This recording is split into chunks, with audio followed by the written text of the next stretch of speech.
السلام عليكم ورحمة الله وبركاته. سو دواada casharka Windows taxanaha Windows 10 maanta waxaan casharkan ku eegaynaa sida kambiyuutarkaaga isticmaala cusub loogu daro oo ka tirsan qoyskaaga ama family member ama se isticmaalo kale oo markaas qof kale magaciisa loogu daro si uu awood ugu yeesho inuu kambiyuutarka magaciisa ku galo iyo furihiisa. marka taasaan u sameeyno sidaan hore u soo aragnay waxaan ka dhignay kambiyuutarka online account-kayga macnaha aan computer ku galayo user isticmaalaan galayo email-kayga ayaan ka dhigay oo hotmail ah markaasna wuxuu ii siiyay awoodaan password-kayga aan pin ku galo haddaad rabtidna waxa way password ku gali kadhaa ama email-kaaga password-kiisa ama pin-ka markuu account-kaaga uu yahay email address-kaaga.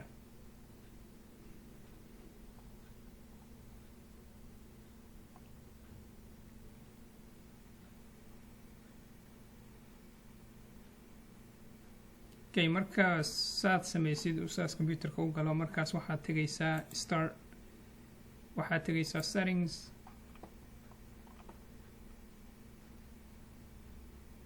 waxaad tagaysaa accounts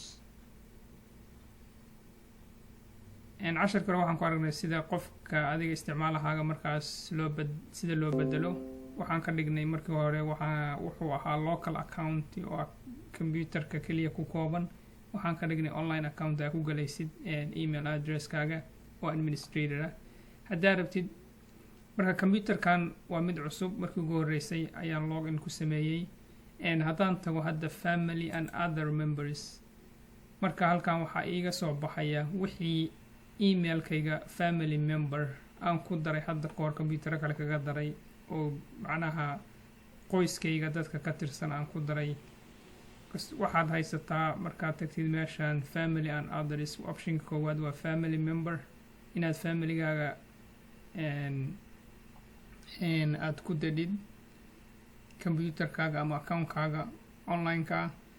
iyo other inaad dad kale ku dadhido markaas dadka kale hoostan ayay kasoo baxayaan kuwaad family ku dadhidna awood waxaad u leedahay inaad controlshid marka waqtiga isticmaalayaan parental control waxyaalaha qaarkood aad controlshid awood u yeelatid inaad markaas aad ka celisid ama waqtiga computerku log in ku samayn karaan aad set garayn kadhaa intay isticmaali karaan meelaha waxyaalaha ay ka isticmaali karaan waxyaalahaas oo dhan ayaad online ka manage garayn kadhaa oo wuxuu leeyahay option fiican oo parental control ah. waxyaala parental control haddaad u baahan tahay ku saabsan internetka isticmaalkiisa waxyaalaha waxaa jira optiona kale oon video dambe kaga hadli doono Microsoft ma xuma kiisa laakiin waxaa product ka fiican oo hardware ahaan inta usoo geetid aad ku xidhi karid ayaa jira markaasna kaasna dib ayaan ka eegaynaa oo markaas aad ka controli karid waqtiga carruurtaada internetka isticmaalayaan iyo waxyaalaha ay u isticmaalayaan oo dhan inaad awood u yeelatid markaad rabtidna aad ka damisid markaad rabtidna aad u shidid qofkaad rabtidna aad ka xidhid gamemka iyo programmada iyo waxyaalaha isticmaal online oo dhan aad ka aragtid oo ka controlshid marka taas insha allah video dambe aan kaga hadli doonaa. marka casharkan waxaan kaga hadlaynaa sida computerkaas isticmaalo kale loogu sameeyo oo macnaha ama family memberka ha ahaado ama other ha ahaado. markaad tagtid meeshaan family and other users waxaad taabanaysaa add family member haddaa markaas qof family aad ama qoyska ka tirsan aad ku daraysid account-ka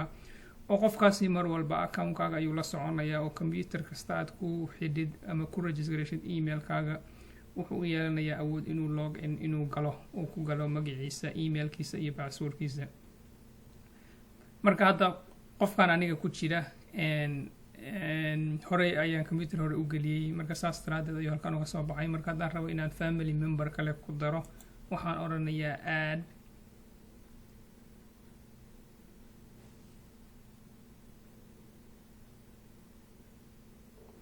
waxaan qorayaa email-ka qofka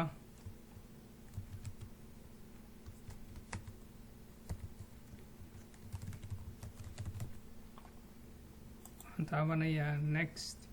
halkan wuxuu siinayaa roolka ama waxa uu qofkaasi awoodda u yeelanayo ma qof oo organizer ah oo dadka kale wax ka bedeli kara miyaa oo awood u leh inuu bedelo dadka kale oo computerka isticmaalaya ama account-kooda inuu wax ka bedelo mise waa qof isaga uun isku kooban oo keligiis accountkiisa uun wax ka bedeli kara. marka tan waxaan ka dhigaynaa hadoo kale member tarabtida ka dhigi karaa labada adiga kii ku fudud inuu qofkaas awood u leeyahay inuu dadka kale account-kooda wax ka bedelo iyo inuu kiisa uun keliya awood u leeyahay inuu wax ka bedelo. marka waxaan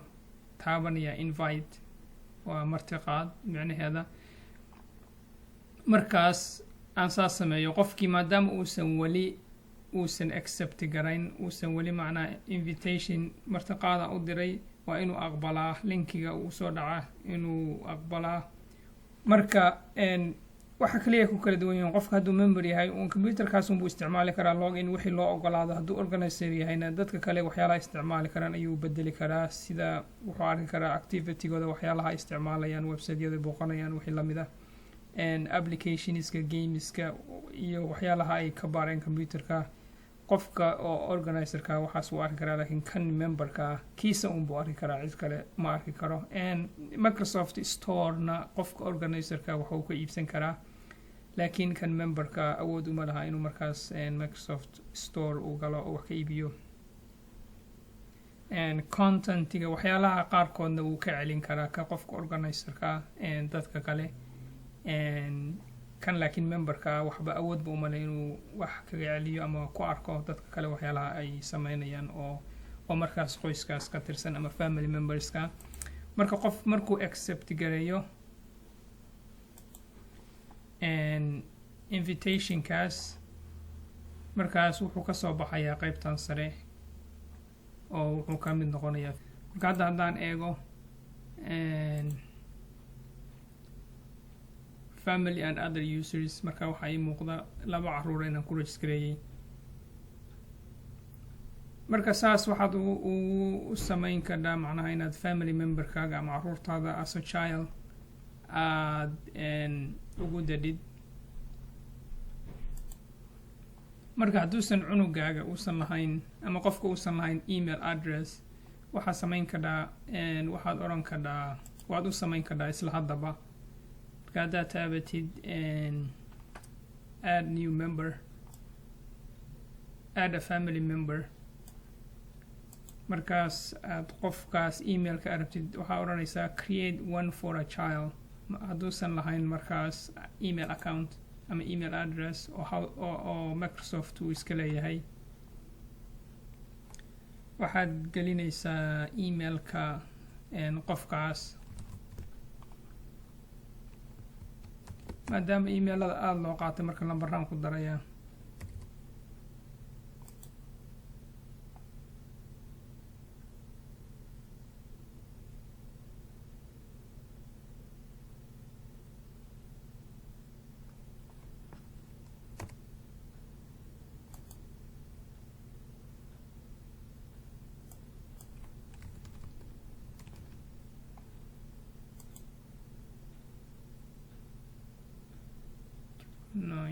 marka email address kan geliya password kaan raba inaan u sameeyo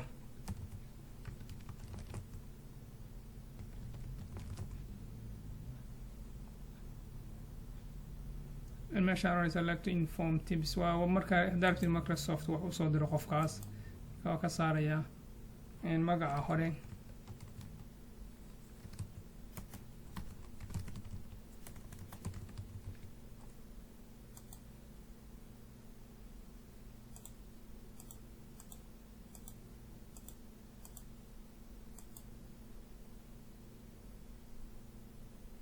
waxaa rabtida ku qori kartaa wixii cunugaaga marka uu dhashay macnaha account-kan waa iska account fake aan sameynayo. markaas saas aan sameeyo isla markiiba maadaama aan aniga ku daray oo cunugan aniga aan sameeyey account-kiisa isla markiiba wuu soo geliyaa oo uma baahna inuu wax accept gareeyo maadaama uusanba emailba uusan lahayn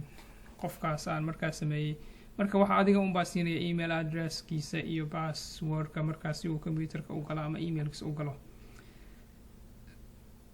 haddaad rabtid qof family member taas wuxuu ahaa sida family memberka ama caruurtaada loogu daro computerkaaga si ay u isticmaalaan. qof kale haddaad rabtid inaad ku dadhidna waxaa odhanaysaa other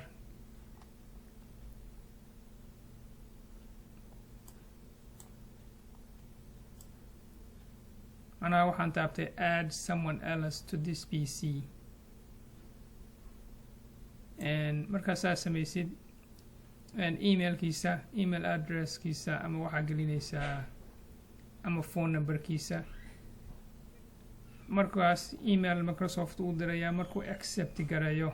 invitationka inuu computerkaaga log in ku sameeyo marka sidaan tan hore uga soo aragnaba halkaas ka soo baxaya wuxuuna u yeelanayaa awood markaas computerkaaga ku galo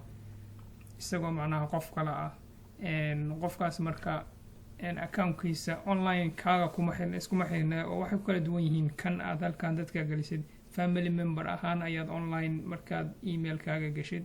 aad uga arki kadhaa kan laakiin kama aad arki kadid maadaama uu qof kale yahay computerka magaciisa ku galayaa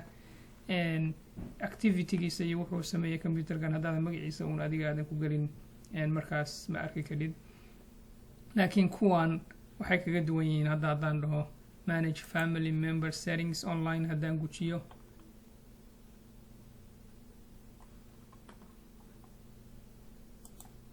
aan markaa log in sameeyo aniga computerkaas aan log in ku sameeyo magacaygaan oo isticmaalaya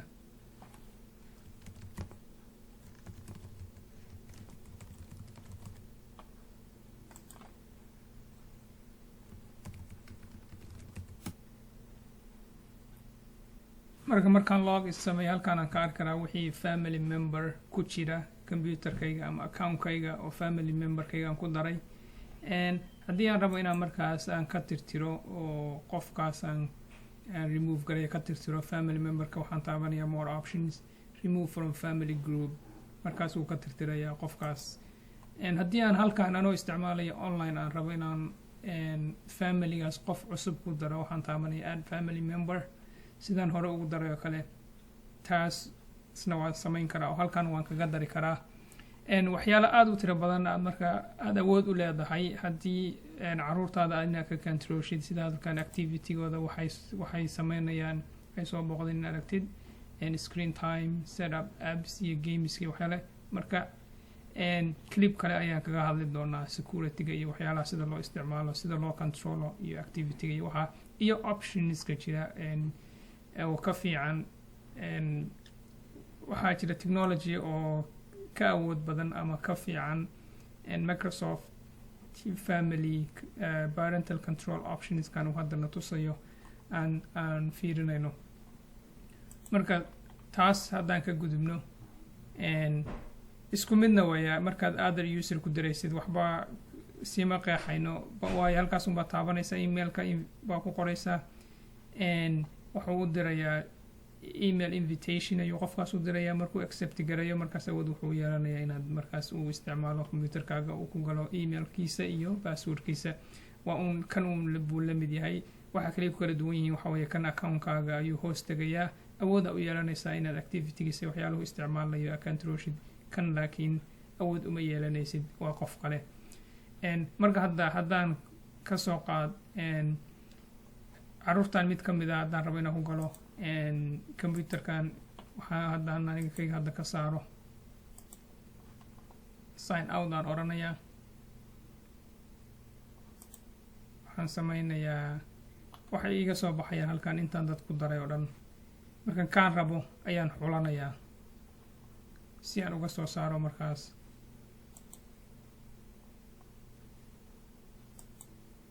qofkaas aan gujinayaa waxaan oranayaa sign in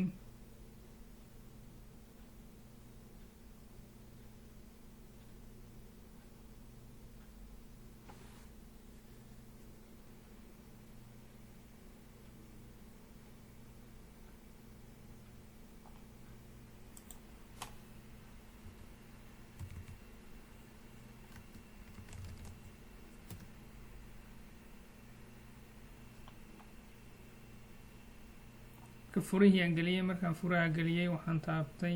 continue marka hadda wuxuu weydiinaya inaan bin u sameeyo qofka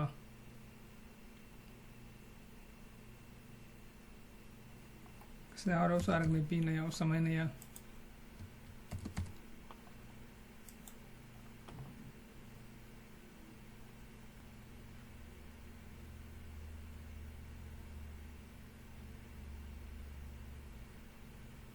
maadaama ay tahay markii ugu horreysay uu qofkan computerkan uu galayo login ku sameynayo wuxuu ku tusayaa waxyaalaha caadiga ah Microsoft soo galiyo oo intuu uu qofkaas accountkiisa uu set garaynayo waxyaalaha uu ku tusayo oo ogeysiin ah.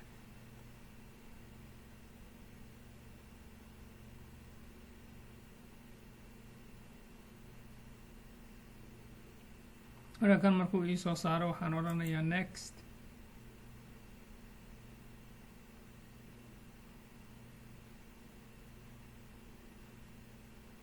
mar walba haddaadan waxaa garanayn uu ku weydiinayo hadduu option oo no ku dhaho no taabo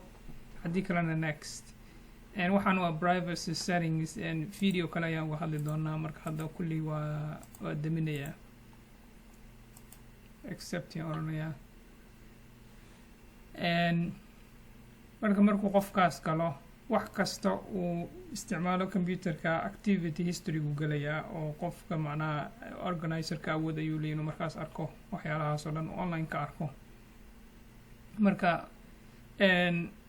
qof kasta oo markaa computerka aad u samaysay wax kasta oo ay computerka ka isticmaaleen oo ku save gareeyeen wuu ka duwanaanayaa dadkii kale oo sida hadda markii wixii aan soo download gareeyo anoo isticmaalaya magacaan aan hadda ku galay wuxuu tagayaa download folderka ayuu galayaa wixii document aan save gareeyo document folderka ayay galayaan oo dad kale way ka duwanaanayaan oo qof walba wuxuu leeyahay qof walba oo computerka loo sameeyay wuxuu leeyahay intaan oo folder oo desktop downloads document pictures music video oo gaarka dadka kale kaga duwan yihiin. marka meesha uu computer ku kaydinayana haddaad rabtid inaad ogaatid waa under C drive waxaad tegaysaa users qof walba oo computerka log in sameeyey oo galay wuxuu leeyahay wax la dhaho user profile oo macnaha folderadiisii oo dhan ay ku jiraan iyo waxyaalihii uu bedelay iyo siduu u ekaysiyo haddaa pictureka backgroundka bedeshidoo kale haddii aad waxyaalo kale oo taskiga siduu macnaha settingigaaga computerka u ogyahay qaabka haddaa bedeshid waxaasoo dhan waxay ku save garoobayaan user profilekaaga. hadda qofkan ku galay magacaan ku galay waa kana marka haddaan gujiyo waxaa ii soo baxaya folderadayda aniga iska leeyahay oo qofkan ahaan aan ku galay markaas documentigii aan save gariyay downloadskii favoriteskii iyo waxyaalihii kale oo markaa music video wax allaala wixii aan ku save gariyay folderadayda halkaas kasoo baxayaan. haddaan isku day inaan qof kale arko accountkiisa awood iima siinayo markaas awood uma lihinaan markaas qof kale informationkiisa ama waxyaalahii uu ku kaydiyay computerka inaan galo haddii aanan markaas ahayn administrator haddaan ahay markaas awooda u leeyahay qof kasta wixii uu halkaa ku kaydiyey waa arki karaa. marka cajilkan ama videogan intaasaan kusoo koobayaa oo ku tusayaa sida loo sameeyo isticmaalaha oo looga dhigo family member ama caruurtaada si aad markaas awood ugu yeelatid inaad waxay isticmaaleen aad controlshid iyo sida loo sameeyo qof kale oo markaas computerkaaga awood u leh inuu galo oo isticmaalo. marka casharka intaan kusii joojinaya insha allah casharka dambe hano ahaato. assalaamu calaykum waraxmatullaahi wabarakaatu.